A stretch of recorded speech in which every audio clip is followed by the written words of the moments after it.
Okay, ji. So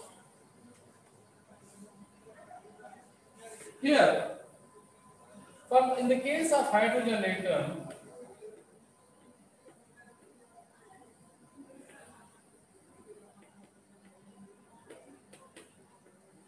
for example, let's say this is the electron,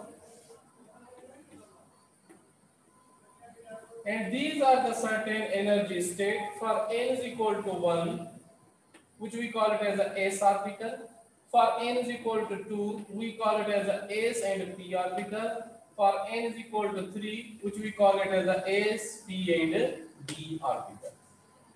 Okay? So in the s orbital, we say that the term value is, this is equal to the ground state, and we say that the n is equal to 1, and n is equal to 1 gives you the only the s orbital, and in this s orbital, the term value is 2s 1 by 2, which we have discussed. Now, electron is in the excited state, n is equal to 2. It has a two levels, one is the s and other is the p. It means n is equal to 2 has two orbitals, s orbital and p orbital. It means if the electron is in the s orbital, its term value is 2s 1 by 2. If electron is in the p orbital, its term value is equal to, it has a two levels. One is a 2p 1 by 2 and 2p 3 by 2, which we have discussed now. Okay, it means it has a two values, 2p 1 by 2 and 3 by 2. 1 by 2 goes down, it has a minimum energy. 3 by 2 goes up, it has a higher energy. Why? Which we have discussed, we will discuss later on. For example, n is equal to 3. Electron has a three options. Either it may in the s orbital or it may in the p orbital. This is s, this is p, okay, or electron may in the d orbital. This is d. So it means if an electron is in the s orbital, its term value is 2s 1 by 2.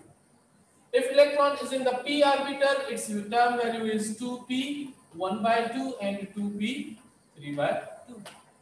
If electron is in the d orbital, its term value is equal to 2d 5 by 2 and 2d 3 by 2. So now look at this. If electron is here, it has only the single term value. It has only the single term value. But if electron is here, classically n is equal to 2, it has three term value. 1, 2 and 3. Electron may be here, electron may be here, electron may be here. This gives you the uncertainty in the energy state. And this uncertainty in the energy state is because of the interaction of the electron's orbital motion with the spin motion. Okay, how the electron orbital motion is interacting with the spin motion, and this gives rise the splitting in the energy. Similarly, अगर electron n is equal to 3 में है, in the n is equal to 3, so here the electron has 5 possible energy levels, 5 possible term values. This is 1, 2, 3, 4, and 5. It means the electron may be here, may be here, may be here, may be here, may be here. For example, आप लोग पढ़ के आए हैं Bohr's atomic model में कि यहाँ पे अगर electron n is equal to 2 में है, तो आपको पता है कि electron will stay here 10⁻⁻8 second approximately, then it goes down by emitting the radiation which we call it as a photon. The electron is here, it can go down into n is equal to 2, it can go down directly to n is equal to 1 by emitting the photon. So this is the possible transition that the electron excites from higher level to the lower level. But in this case, in the wave nature, when in the LS coupling, there is a certain selection rules, and we call it as the dipole transition rules for the electron de-excitation. अब dipole transition rules क्या है? अगर ये electron यहाँ पे है तो क्या वापस आएगा यहाँ पे? अगर इलेक्ट्रॉन यहाँ पे है तो क्या वापस आएगा? अगर इलेक्ट्रॉन यहाँ पे है तो क्या आएगा यहाँ पे? डी एक्साइट होगा। जनरली तो हम कह देते हैं कि N2 से N1 में आएगा। This is the common. From N2 to N1 the electron is coming. It gives you the photon of energy hν. हमें देखना ये है कि ये यहाँ पे है तो आ रहा है या नहीं, यहाँ पे है आ रहा है या नहीं, यहाँ पे है आ रहा है या नहीं, इसको हमें देखना। अब यहाँ पे अगर आप ये देखें कि जो सिलेक्शन रूल्स हैं जिसको हम कहते हैं डायपोल ट्रांजिशन रूल्स,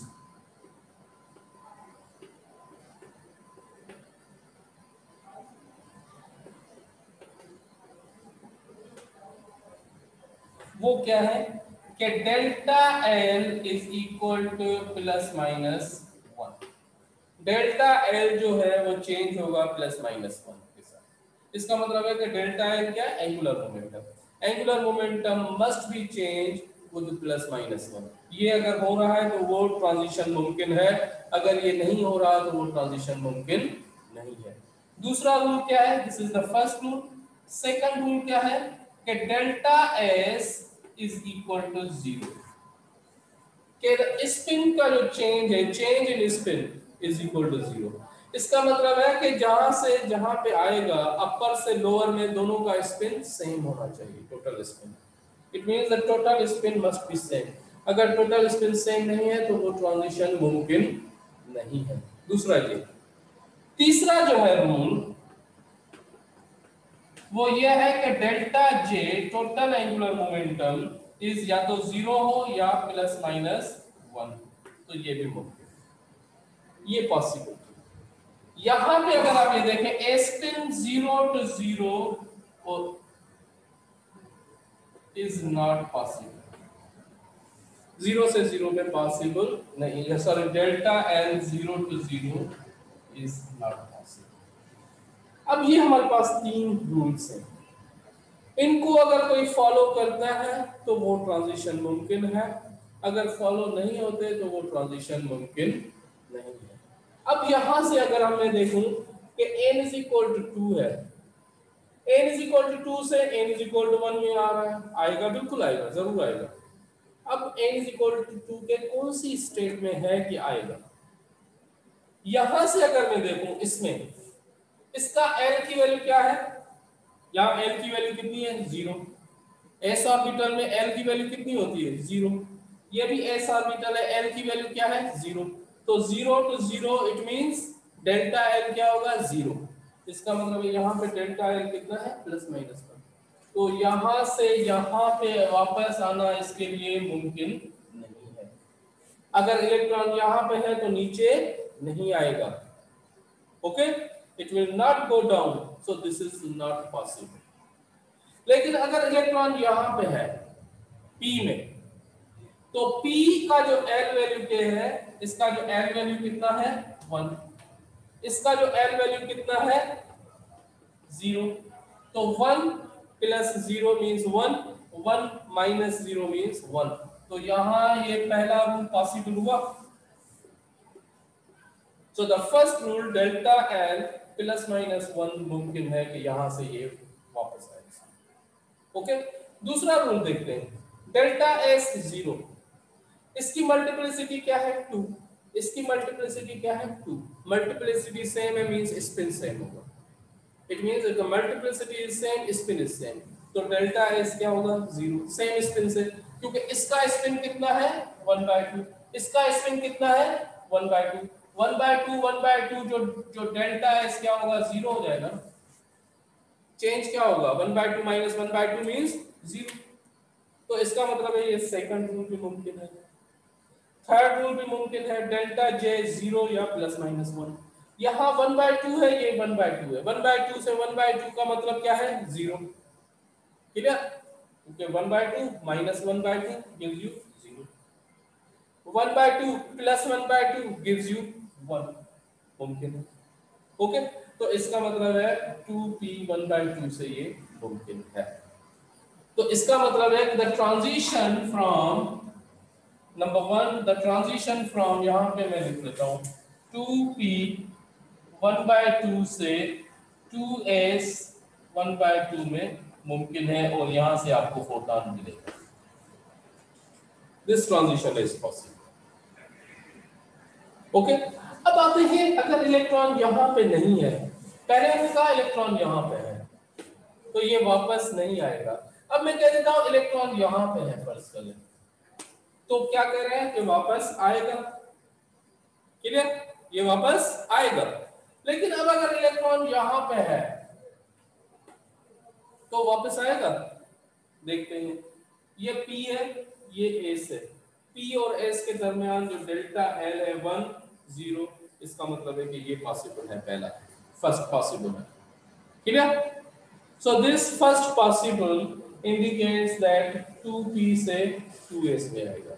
अब यहाँ पे ये देखें, ये 3/2 है, ये 1/2 है। 3/2 माइनस 1/2 क्या होगा? 1, because this 3/2 minus 1/2 this is equal to 1। इसका मतलब है कि डेल्टा J की वैल्यू क्या होनी चाहिए? 1। तो इसका मतलब है कि ये पॉसिबल है कि 2P 3/2 से वापस आ सकता है 2S 1/2। ये दो पॉसिबिलिटीज हैं।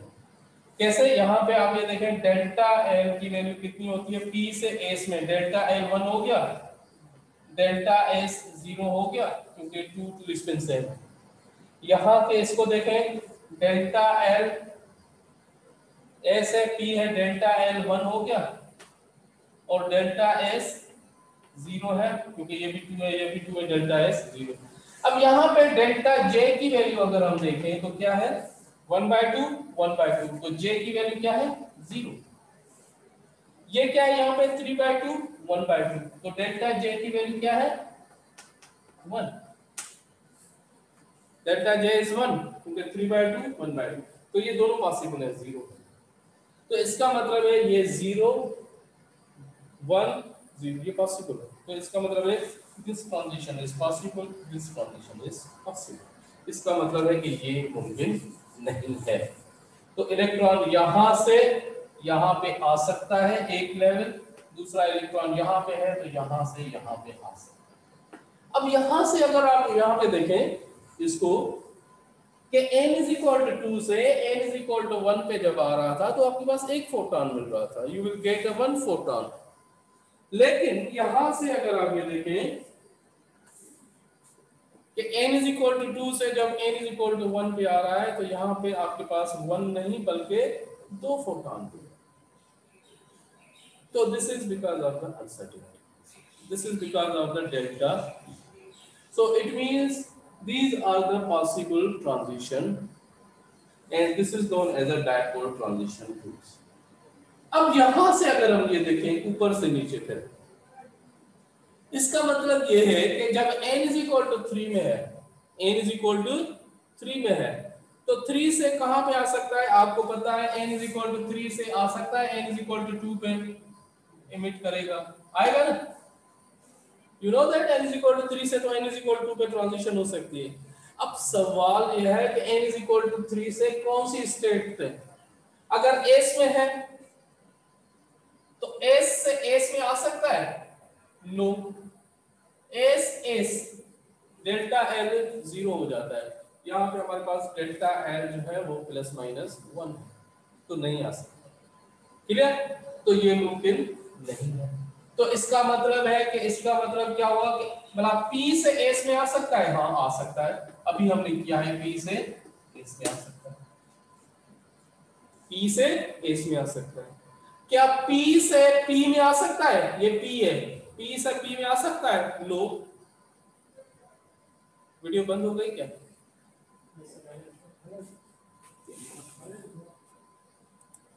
ओके, तो क्या P से P में आ सकता है? This P to P, P से P में नहीं आ सकता। क्यों? कि अगर P है तो यहाँ L की वैल्यू क्या है? 1, यहाँ L की वैल्यू क्या है? 1, 1 माइनस 1 गिव्स यू 0, बट लेकिन यहाँ पे डेल्टा एन को 1 दे रहा है। क्लियर? तो ये यहां से मुमकिन नहीं है, दिस इज नॉट पॉसिबल। तो इसका मतलब है कि ये हम निकाल लेते हैं, P से P में मुमकिन नहीं है। फिर अगर यहां पे है, लेट्स से D में है, clear, n is equal to 3 के D में है, तो क्या D से S में आ सकता है? यहां D की वैल्यू अगर आप ये देखें तो L की वैल्यू क्या है D के लिए 2 और S के लिए क्या है 0, 2 माइनस 0 मींस 2, तो L delta L is equal to 1। So इसका मतलब है कि D से S में नहीं आ सकता, n इज इक्वल टू 3 के D से n इज इक्वल टू 2 के S में नहीं आ सकता। इसका मतलब है कि D से इसमें नहीं आ सकता। तो भला D से P में आ सकता है इसके n इज इक्वल टू 2 के, तो हम कहते हैं D से P में आ सकता है। क्यों? कि D के लिए n L की वैल्यू क्या है 2, P 1, 2 minus 1 is equal to 1, तो इस D से आ सकता है। मल्टीप्लिसिटी इसकी भी 2 है, इसकी भी 2 है, इसका मतलब है कि डेल्टा S 0 होगा। सेम मल्टीप्लिसिटी का मतलब है कि डेल्टा S 0। अब यहां से अगर आप ये देखें, ये 3/2 में, ये कह देता हूं, यहां से 3/2 से आ जाएगा 1/2 में। वो कैसे देखें? 3/2 माइनस 1/2 कितना हुआ 1, डेल्टा J की वैल्यू 1 है, तो आ सकता है। 5/2 से 1/2 में आ सकता है, देखिए 5/2 माइनस 1/2 ये कितना हुआ 4/2, इसका मतलब है ये 2, तो ये मुमकिन है 5/2 से 1/2 नो, क्योंकि इसकी वैल्यू 2 आती है, ये यहाँ पे 1 है, तो इसका मतलब है कि 5/2 से 1/2 नहीं, 5/2 से फिर 3/2 आ सकता है, 5/2 से 3/2 आ सकता है। तो यहां से अगर मैं इसकी ट्रांजिशंस देखूं, ये आपको अगर मैं ट्रांजिशंस यहां पे बना के दिखा दूं, तो मैं कह देता हूं n इज इक्वल टू 1 की जो ट्रांजिशन है n इज इक्वल टू 2 से इलेक्ट्रॉन आ रहा है n इज इक्वल टू 1 में, तो कहां से आएगा 2s 2p 1/2 से आएगा 2s 1/2 में, और 2p 3/2 से आएगा 2s 1/2। ये n इज इक्वल टू 2 से आ रहा है n इज इक्वल टू, ये ट्रांजिशन मुमकिन है। इसी तरीके से आप दूसरी ट्रांजिशंस बना सकते हैं कि अगर n इज इक्वल टू 3 से n इज इक्वल टू 2 पे आ सकता है, तो कौन सी बना सकते हैं? ये दो और ये दो। अब यहां से अगर आप ये देखें कि n इज इक्वल टू 3 से 2 में आता है, n इज इक्वल टू 3 से 2 में आता है, तो आपको कितने फोटॉन मिलते हैं? क्लासिकली 1 फोटॉन, लेकिन यहाँ पे आप देखें कितने फोटॉन मिलते हैं? 1 2 3 4। इसका मतलब this is the beauty of the wave nature of the particle, कि you are getting 4 photons. This is because of the uncertainty effect. This is because of the degeneracy in the energy states. So this is what we have discussed about the hydrogen atom. Hydrogen atom के बारे में हमने discuss. तो यहाँ पे इसको close कर देते हैं, फिर नेक्स्ट क्लास में हम इससे आगे चलेंगे। ये लेक्चर्स की रिकॉर्डिंग जो है